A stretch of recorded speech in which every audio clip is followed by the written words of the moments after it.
Welcome to another Tellurian22 video. Please like, comment, and subscribe. It's a small action for you guys, but it means the world to us. Goblins. Goblins, love them or hate them, they are certainly one of the most well-known and common races of all Tellurian. With sharp pointed ears and a variety of greenish-grayish skin tones, and their short stature, goblins are quite distinguishable from many of the more animal-centric species that make up most of the sapient races on the northern continent. Goblins are quite misunderstood and generally get a bad rap due to their, shall we say, chaotic nature. To put it bluntly, goblins tend to have a very crude level of intellect and intelligence. Even the best and the brightest among them don't tend to measure up much past average intelligence.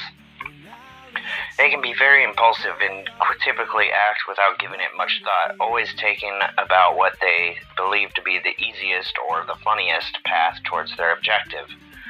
Goblins aren't particularly strong, but they can be quite quick for a bipedal race.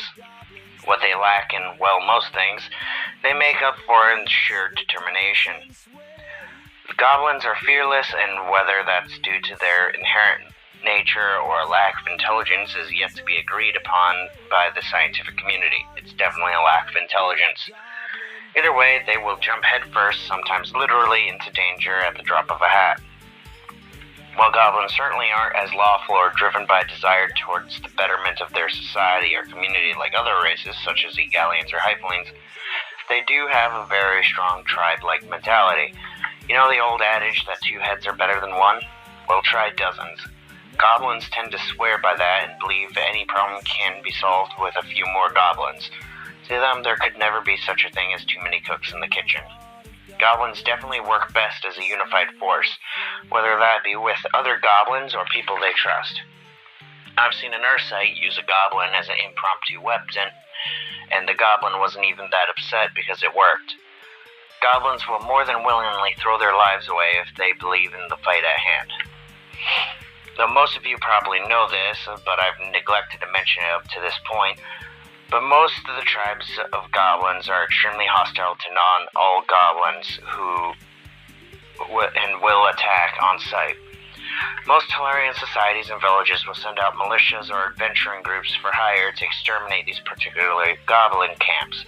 While I'm very conflicted about this practice, I must admit that these specific tribes, once they've locked onto a hostile mentality, are seemingly impossible to convince or reason with. Trust me, I've tried. More research is certainly needed in this regard. However, it is extremely important to know that there are extremely kind tribes that are more than welcoming to beings outside their species, though certainly not as many as hostile ones. It's important not to treat every tribe as the same, though if the second one starts blaring horns and charging at you at the top of a legion of swine, it's probably time to run. Never allow yourself to get surrounded by a pack of hostile goblins. They will fight until there is none left standing and will eventually win that fight no matter how many goblins it takes. You will find many goblins living in civilizations throughout Tellurian, and these goblins are certainly much more reasonable than the hostile ones, if still a bit chaotic. Otherwise, goblins tend to stick to their particular tribe or village, living in rudimentary huts. There is a particular tribe of goblins I ran into across my journey that I still frequent often when I'm in the area. Unfortunately, they are a bit too kind and treat me more like royalty than a welcome guest. Yes, they did make me a crown that they forced me to wear. It's very embarrassing, but a pretty well-made crown, all things considered.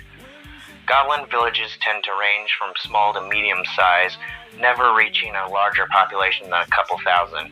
Each of these villages is always led by a chieftain. Yes, technically I'm in charge of a goblin village. No, I don't want to talk about it here. If you are fortunate enough, hopefully the villages you come across during your travels will be led by a benevolent tribe that will allow you to rest with them. An earnest attempt at sleeping arrangements, but very poorly constructed and maintained beds. A for effort, I suppose, but expect leftover food and crumbs under the covers. Goblins love eating in bed. 4 out of 10.